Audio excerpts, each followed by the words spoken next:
السلام علیکم۔ ناول بخت، از قلم مہرالنساء شاہ میر۔ چھلے ہوئے آلو؟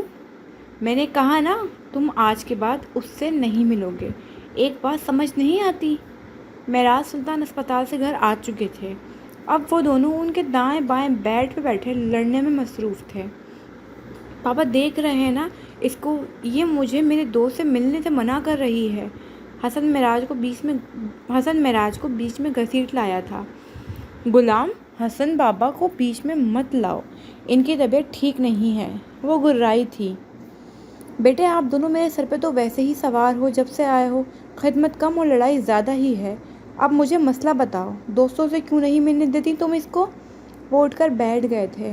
بابا آپ کو پتہ بھی ہے وہ لڑکا اسموکنگ کرتا ہے، میں نے خود اس کی انسٹاگرام کی سٹوریز دیکھی ہیں۔ وہ جھنجھلا سی گئی تھی۔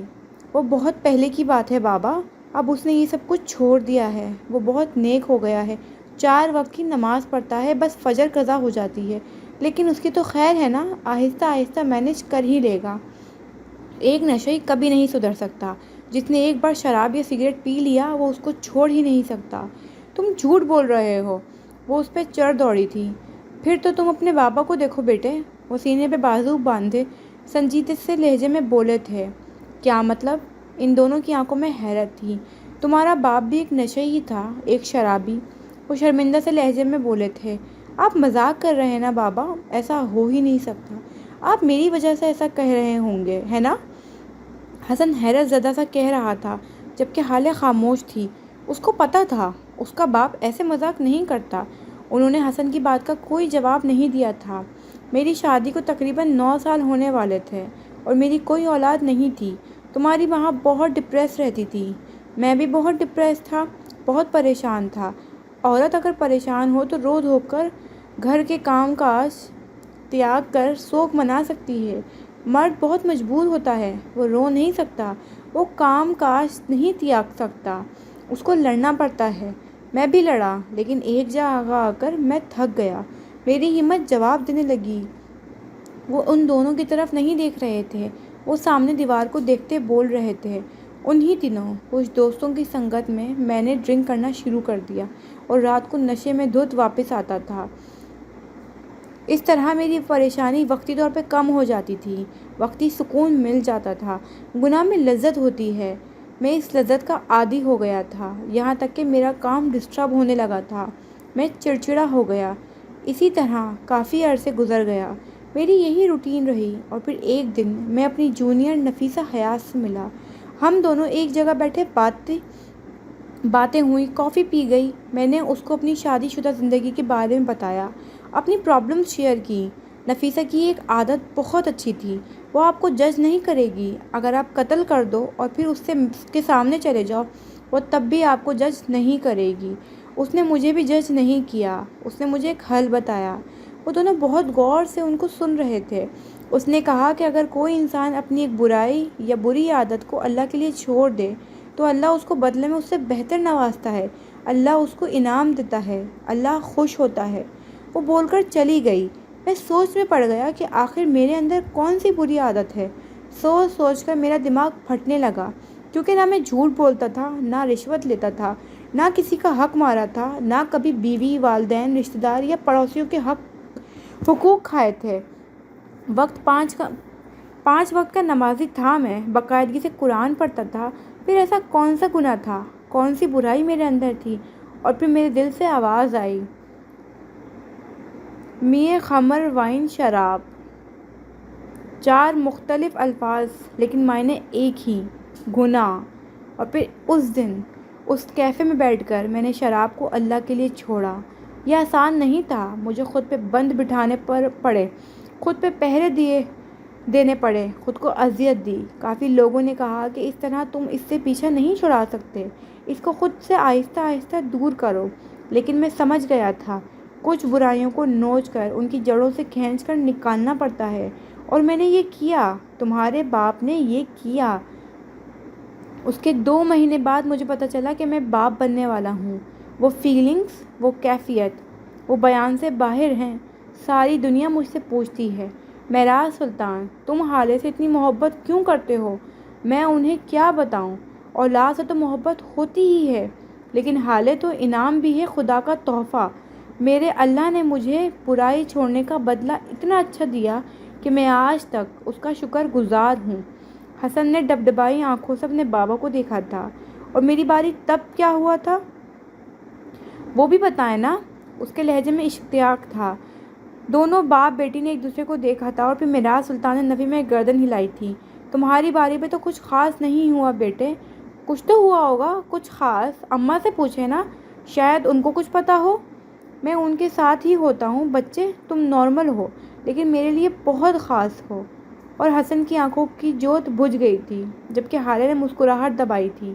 میں نہیں بول رہا آپ لوگوں سے، اس کی باری پہ تو اتنی بڑی فلم بنائی اور میری باری پہ ایک چھوٹا سا ٹریلر بھی نہ دکھا سکے۔ اب میں ناراض ہوں حالے، میرا فون دو مجھے، بس میں جا رہا ہوں۔ وہ نروٹے پن سے بولا تھا، میرے پاس کوئی فون نہیں ہے، نکلو یہاں سے۔ اس نے گویا ناک سے مکھی اڑائی تھی۔ حالے کی عادت تھی، اس کی اور حسن کی جب بھی لڑائی ہوتی تھی وہ اس کا موبائل کہیں چھپا دیتی تھی۔ ٹھیک ہے نہ دو، ایک دن ایسا پھنسو گی نا میرا موبائل چھپانے کے چکر میں، یاد رکھو گی، اس نے دھمکایا تھا۔ اچھا میری رہنمائی فرما دیں مستقبل کے پیر صاحب کہ ایسا کیا ہوگا میرے ساتھ؟ وہ آنکھیں پٹ پٹاتے ہوئے بولی تھی۔ پہلی بات اللہ نہ کرے کچھ ہو، دوسری بات اگر کچھ ہو گیا نا تو جب وہاں سے کالز کرتی رہو گی نا تب پتہ لگے گا تمہیں، کیونکہ مس حالے سلطان آپ کو صرف اور صرف حسن سلطان کا نمبر زبانی یاد ہے، وہی حسن جس کا موبائل آئے دن کہیں نہ کہیں چھپا دیتی ہو۔ دیکھ رہے ہیں بابا یہ کس طرح بددعائیں دے رہا ہے۔ اسی وقت حسینہ کمرے میں داخل ہوئی تھی، ان کے پیچھے نرگس سوپ کا باؤل لے آئی تھی۔ چلو دونوں یہاں سے دفع ہو جاؤ، اب اپنے بابا کو تنگ نہ کرو، انہوں نے آتے ہی جھڑکا تھا۔ وہ دونوں بھی خاموشی سے اٹھ کر نکل گئے تھے۔ ابھی حسن نے حالے کو موبائل واپس دینے کے لیے منانا بھی تھا۔ 18 سالہ عمر حیات اپنی ہیوی بائک پہ کالج سے گھر جا رہا تھا۔ اس نے کالج یونیفارم پہن رکھا تھا، دھوپ کی تمازت سے چہرہ تمتما رہا تھا۔ اس سے گرمی برداشت نہیں ہوتی تھی، ذرا سی بھی نہیں۔ نفیسہ اس کی اس عادت سے پریشان تھی۔ وہ اگر گرمی میں ذرا دیر کو بھی باہر نکلتا تو واپسی پہ یا تو غصے سے بھرا ہوا آتا یا پھر نڈھال۔ گزرتے وقت کے ساتھ اس کا قد کافی نکل آیا تھا، سیاہ آنکھوں میں سنجیدگی اتر آئی تھی، بال مزید گھنے ہو گئے تھے اور ہمہ وقت ماتھے پہ گرے ہوئے ہوتے تھے۔ اس کے ہاتھ کی نسیں ابھری ہوئی تھیں۔ وہ اپنی جسامت کی وجہ سے اپنی عمر سے 1-2 سال بڑا ہی لگتا تھا۔ وہ اپنے گھر سے ذرا دور ہی تھا جب ایک گرلز کالج سے گزرتے ہوئے ایک لڑکی اس کی بائک کے بالکل سامنے آ کر ٹھہر گئی۔ اگر وہ بر وقت بائک کو نہ سنبھال لیتا تو آج اس لڑکی یا عمر میں سے کوئی ایک ہی بچتا۔ وہ حسب معمول غصے میں آ گیا تھا۔ وہ بائک کو اسٹینڈ پہ لگا کر اتر آیا تھا۔ اب وہ اس لڑکی کے سامنے کھڑا تھا۔ وہ لڑکی سیاہ رنگ کے عبایا میں ملبوس تھی۔ یہ کیا حرکت تھی بی بی، آپ کو دیکھ کر چلنا چاہیے، اگر آپ کو لگ جاتی تو ہم دونوں کتنی مصیبت میں پھنس سکتے تھے، آپ کو اندازہ بھی ہے؟ اس کا لہجہ تیز نہیں تھا، وہ بس جھنجھلایا ہوا تھا۔ عمر میں اقصیٰ ہوں۔ اس لڑکی کی باریک سی آواز پہ عمر کے تنے اعصاب ڈھیلے پڑے تھے۔ تم یہاں کیوں کھڑی ہو؟ اب تک گھر کیوں نہیں گئی؟ تمہاری چھٹی کو تو کافی ٹائم گزر گیا ہے۔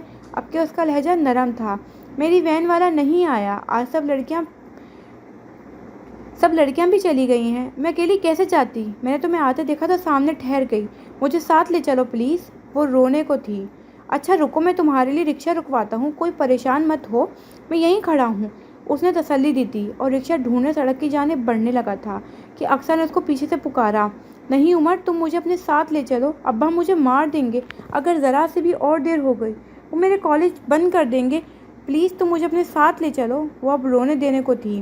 اچھا رکو، میں تمہاری رکشہ رکواتا ہوں، کوئی پریشان مت ہو، یہیں کھڑا ہوں، اس نے تسلی دی تھی اور رکشہ ڈھونڈنے سڑک کی جانب بڑھنے لگا تھا کہ اقصیٰ نے اس کو پیچھے سے پکارا، نہیں عمر تم مجھے اپنے ساتھ لے چلو، ابا مجھے مار دیں گے اگر ذرا سے بھی اور دیر ہو گئی، وہ میرا کالج بند کر دیں گے، پلیز تم مجھے اپنے ساتھ لے چلو۔ وہ اب رونے لگی تھی۔ عمر تذبذب میں پڑ گیا، لیکن میرے پاس تو بائک ہے، میں تمہیں اس پہ کیسے لے جاؤں؟ سارا محلہ باتیں کرے گا، یہ تمہارے لیے مناسب نہیں ہے، ندیم بھائی بھی ویسے بھی مجھے پسند نہیں کرتا۔ اوف اب تم رو تو مت۔ وہ عجیب صورتحال میں پھنس گیا تھا۔ تمہیں اللہ کا واسطہ ہے مجھے ساتھ لے چلو، ابا مجھے مار دیں گے، وہ اب ہچکیوں سے روتے ہوئے بول رہی تھی۔ اچھا اچھا تم رو مت، آ جاؤ میں تمہیں لے چلتا ہوں، لیکن گلی میں پہنچ کر تمہیں اتار دوں گا، آگے تم خود ہی جانا۔ وہ اتنے پہ ہی خوش ہو گئی تھی۔ عمر نے اپنا کالج بیگ اپنے پیچھے رکھ لیا کہ ان دونوں کے درمیان مناسب فاصلہ رہے۔ اس کا ارادہ تھا کہ گلی میں پہنچتے ہی وہ اکثر کو اتار دے گا، لیکن شاید آج رازوں سے پردہ اٹھنے کا دن تھا۔ وہ جیسے ہی گلی میں داخل ہوا، ندیم سامنے ہی پرچون کی دکان پہ کھڑا تھا۔ عمر کے پیچھے بائک پہ اقصیٰ کو بیٹھے دیکھ کر اس کا خون کھول اٹھا۔ عمر نے بھی اس کو دیکھا تھا لیکن رکا نہیں۔ اس نے بائک کو سیدھا اپنے گھر کے سامنے لا کر روکا تھا۔ اقصیٰ کا گھر ساتھ ہی تھا۔ ندیم پیچھے سے بکتا جھکتا آ رہا تھا۔ اقصیٰ کا خون خشک ہونے لگا تھا۔ تم مجھے وہیں اتار دیتے عمر، ابا تمہیں نہیں چھوڑیں گے۔ اب وہ سخت پریشان تھی۔ تم گھر جاؤ، ندیم بھائی کو دیکھ لیتا ہوں میں، وہ سنجیدگی سے بولا تھا۔ تب تک ندیم بھی وہاں پہنچ گیا تھا۔ عمر کو دیکھتے ہی وہ اس کے قریب آیا اور کھینچ کر ایک تھپڑ عمر کے چہرے پہ دے مارا۔ ابھی اس نے ایک اور تھپڑ مارنے کو ہاتھ اوپر کیا تھا کہ عمر نے بروقت اس کا ہاتھ پکڑ لیا۔ اس کا چہرہ سرخ ہو گیا تھا۔ جرأت کیسی ہوئی تمہاری مجھ پہ ہاتھ اٹھانے کی؟ وہ گھررایا تھا اور ندیم کو دونوں ہاتھوں سے دھکا دیا تھا۔ عمر جوان تھا، صحت مند تھا۔ ایک ہی دھکے سے ندیم لڑکتا ہوا دور جا گرا۔ چیخ و پکار کی آواز پہ محلے کے لوگ نکل کر آ رہے تھے۔ ندیم کی بیوی سینے پہ 2 ہتھیڑے مار کر لوگوں کو جمع کر رہی تھی۔ ندیم دوبارہ اٹھ کر آیا تھا اور عمر کو گالیاں بکنے لگا تھا۔ ارے گندے خون، نہ جانے کہاں سے اٹھا کر لے آئی نفیسہ، ابھی ہمارے گھروں کی عزتوں پہ ہاتھ ڈالنے لگ گیا ہے۔ اس نے میری بیٹی کو اغوا کرنے کی کوشش کی ہے، میری بیٹی کی عزت پہ ہاتھ ڈالا ہے۔ وہ چیخ کر لوگوں کے ہجوم کو بتا رہا تھا۔ بکواس کرتے ہو تم، جھوٹ ہے یہ، میں بس تمہاری بیٹی کو لفٹ دی ہے، پورا محلہ گواہ ہے، سب نے اس کو میرے ساتھ آتے دیکھا ہے، وہ اپنی مرضی سے میرے ساتھ آئی تھی، بلاؤ اس کو، پوچھو اس سے، وہ برہمی سے بولا تھا۔ ارے تم سب تو جانتے ہو نا میری بیٹی کیسی پارسا ہے، اور یہ تو ہے ہی گندا خون۔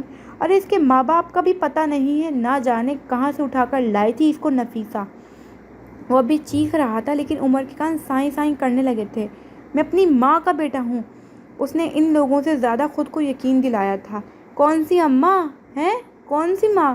ہاں، تجھے تو کوڑے کے ڈھیر سے اٹھا کر لائی تھی نفیسہ، اللہ جانے کس کا گناہ ہمارے سر تھوپ دیا، میری بیٹی کی عزت خراب کر دی، ہم تو کسی کو منہ دکھانے کے لائق نہیں رہے۔ یا اللہ، اب ہم کہاں جائیں گے؟